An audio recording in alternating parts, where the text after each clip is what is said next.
known were the seas around Australia and the southern and northern part of the South Seas, that is the Pacific.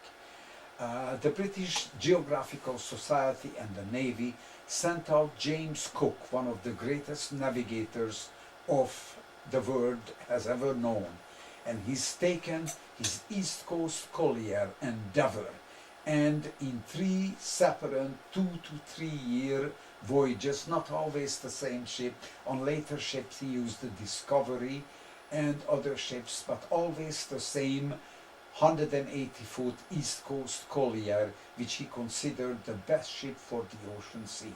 You can see the deep hull, a mainsail, a topsail and a topgallant, 2 spirit sails, a couple of jibs and a modern gaff sail in the back. He was the first one that found out that by feeding the crew lime juice or citrus juice, he could avoid the curse of ocean-going crews, scurvy. Here is the American ship constitution. By the beginning of the 19th century, during the Napoleonic Wars, England was the strongest seagoing nation in the world. And although the young American nation gained their independence by the 1812 war, they were in a position where they could not manufacture the large 74-gun ship of the line. So what they developed, the strongest, heaviest frigates that were ever developed. This one, Constitution, is a 42-gun ship. It can run away from a 74-gun ship, but it's stronger than any other frigate or merchantman. The Americans were actually be able to just hold their own in the 1812 war. Fore and aft coastal sailing developed, and by the early 19th century the Gaff Rig was prevalent. This is a gaff ketch. It has a foremast which is larger, 2 jibs, it has a gaff sail, and it has a small ketch sail with another Gaff Rig sail on it. The British had a problem with poaching and French lace and brandy being smuggled into the country. So they developed a very, very efficient single mast fore and aft rig boat called a Cotter, which was equipped with 4 or 5 small cannon, not enough to hurt anybody's navy, but much faster than anything else in the seas, as you can see the heavy rigging on this revenue cutter. By the 19th century, we talk about the golden age of the sailing vessel. This British pocket ship going between England and the United States, and England between England and India around the Cape of Good Hope, carries every possible sail that they could rise. This is roughly 280 feet. It would be called a pocket ship. A pocket ship was basically a fast, scheduled ship that carried between India and England 90 to 100 days. Every possible known trade wind was used. With the following wind, even extra sails on the side of the sails were mounted. And a big innovation in the 19th century, the topsail was developed into a lower and upper topsail. This was quite important because the topsails, that is the second sail from the top, was the low gear of a sailing ship. The Americans in the 1812 war developed the fastest sailing ship of the 19th century. These were the Baltimore Clippers. Baltimore Clippers were basically schooners. That is, that they were fore and aft gaff sails on both masts, but above the gaff sails there were two square sails called topsails. With the topsails and the fast sails, they were able to go in and out of creeks. They carried enough guns. Here are the gun ports that you can show. They were basically raiders for merchantmen. The big trading ships after the war was finished and there was a long period of peace on the ship. The British Navy still the strongest naval force in the world. The American Navy slowly developing, but the merchant navies of all the world growing, and every large nook and cranny of the world developed a large 3- and 4-masted sailing ship.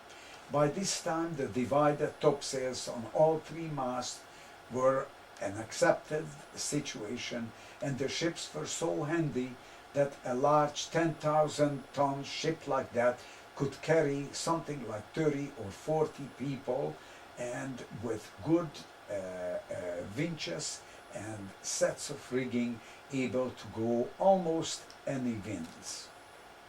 Here is what a divided topsail brought to the ocean, to the sailing community. Even in a heavy wind like that, this is almost a number 8 or a number 9, just bordering on hurricane, with the upper topsail and all other sails furled. The lower topsail, just enough to drive the ship, is able to keep this trader on its way.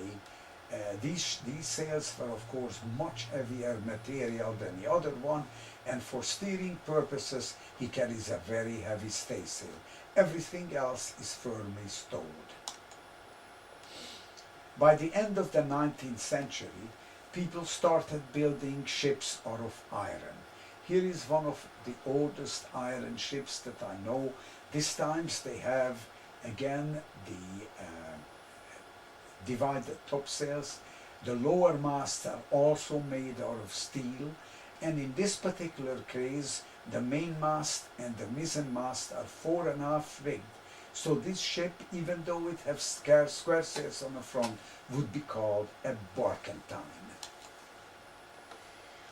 The next development was a ship that would have a 4.5 sail on the mizzen, and it would have the mainmast and the foremast square rigged, and this ship would be called a bark.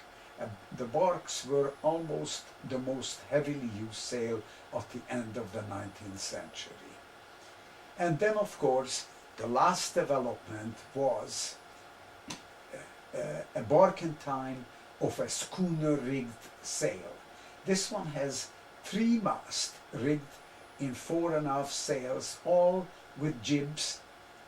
Some of them are upside down jibs, some of them are jibs, and for the first time a triangular Bermuda sail on the mizzenmast.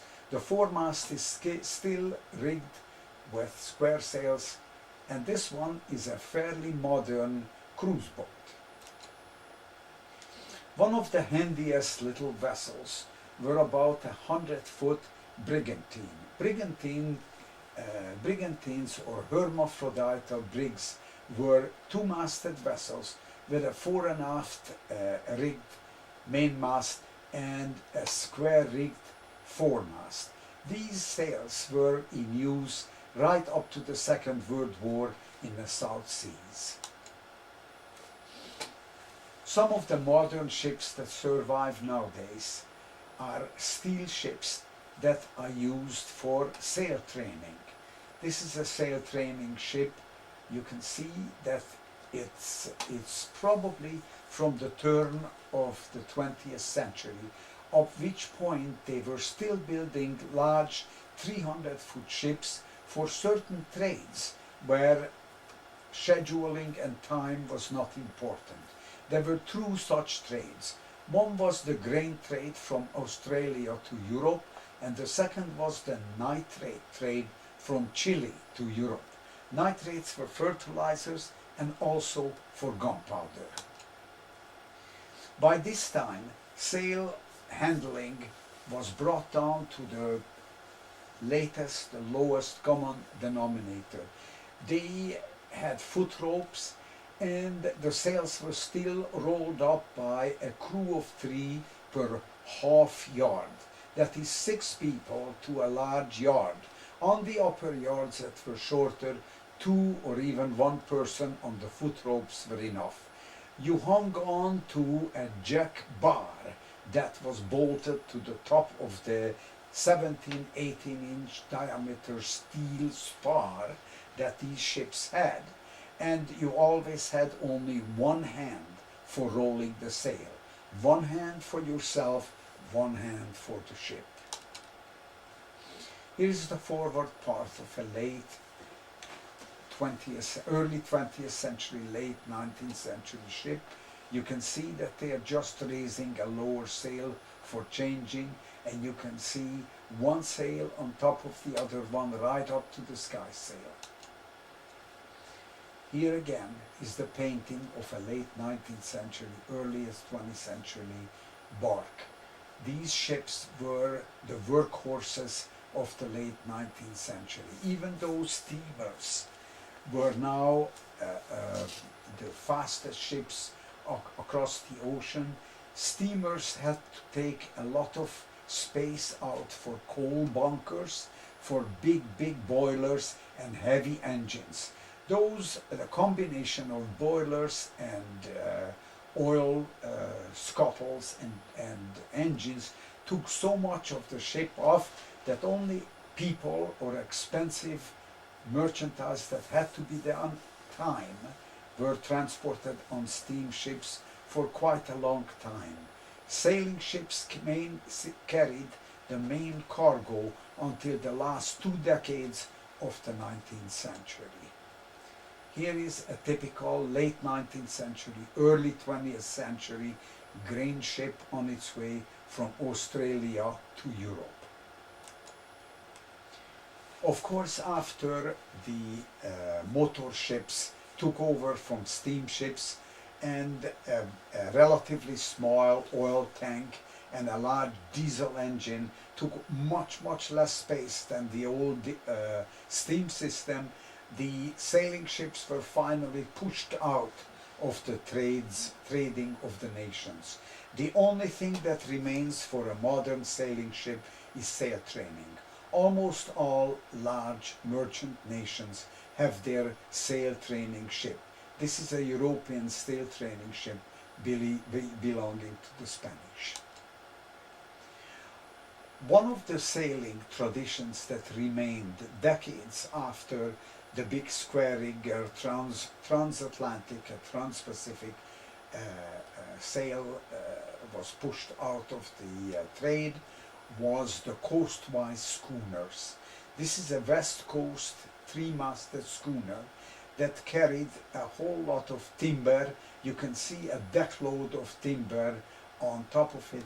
These 3-masted schooner, built mostly in Oregon and northern California, carried timber and stone and various trades items almost into the Second World War.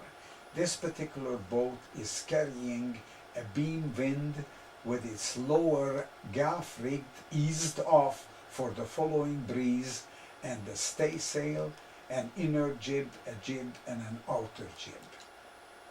On the east coast, they've gone even further. This is a Bath-built, stone and timber carrying 7-masted schooner. There is no name for each mast. They've jokingly called it Monday, Tuesday, Wednesday, Thursday, Friday, Saturday, and Sunday. They were working roughly until a little bit after the First World War. By this time, even the coastal tier was taken over by motor ship, and by the last one of them were taken out of commission by the beginning of the Second World War. What survived past the Second World War was the fishing industry off the Newfoundland bank, both from Massachusetts and from the maritime states of Canada. There developed a long lining schooner a two-masted schooner almost with racing lines, with the most modern rigging and not only an ability to carry large dories and hand lining, but an intense competition for the cod. Both from Massachusetts and from Nova Scotia and Newfoundland, these people went out from the early winter until late spring and put dories, small boats, two-man boats that were stuck in one in each other, sometimes 17, 18 dories.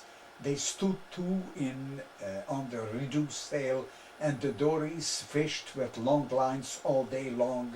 When the ship's whistle or a cannon called them home, and then they had to spend another 5 or 6 hours to gut the fish and to put them into salt bunks under in the holds. Of course, by the late 50s, even the salt bank fishermen were gone or going, mostly converted to motor ships and sailing with trawls instead of long lines. And the only sailing ship that remains were large yachts. Here is a large yacht rigged like East Coast fishermen. As yachting became much more widespread, people tried to innovate. This is a kind of an innovation that uses the Chinese set of spreading the sails with battens, and it has the Lego mutton or Bermuda rig, 3 masts, a very vertical sail and a single jib. You can see that the boat itself looks almost like a motor sailor. One of the latest development was a very popular development, which was catamarans. The world has not seen catamarans except on the South Seas until about the Second World War, where the French started experimenting with yachts with double hulls. The first experiments weren't very successful because the beams that collected the two boats would wrench free in a really strong weather off the Atlantic. With the development of fiberglass and much stronger, much heavier beams, now catamarans quite a popular choice for yachtsmen. Finally, I want to tell you about the latest development in square rigging. This is a vessel that was designed in Italy, paid for while West Coast tech specialists who made a lot of money out of computers, and built in Turkey. It's about 320 foot long, super modern. Its square rigs completely fold into the naturally curved yards. Not only each mast turns, but each part of the mast turns, so you can turn a single sail while the rest stays as it is. Once you set the sails, they look like a kind of a simple Batwing, or if you like, an ancient Chinese sail, except it's super modern. A sailor who actually goes aloft to look for trouble, in my opinion, would have to carry an electrician's card. This boat, this ship, is able to do 18, 19 knots, roughly the same speed that the First World War destroyer could do. It could also, of course, have some diesel engines. It's presently in the Mediterranean and was last spotted in Nantes in southern France. Finally, I want to show you that the fastest sailing vessel ever developed. The Dutch, the early Dutch, have used skates on their frozen lakes from about the 17th or 18th century. But it was the Americans that developed this very, very fast 3-skate sailing vessel called an ice boat. This ice boat has a single sail with full battens and titanium edged skates, and it carries a single person, in this case myself, and it sailed on the Lake of Two Mountains in Canada.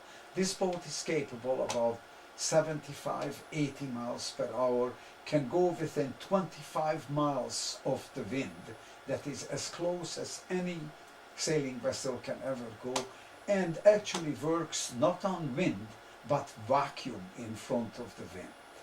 And this basically is the fastest and the latest development of sailing. Ladies and gentlemen, thank you very much.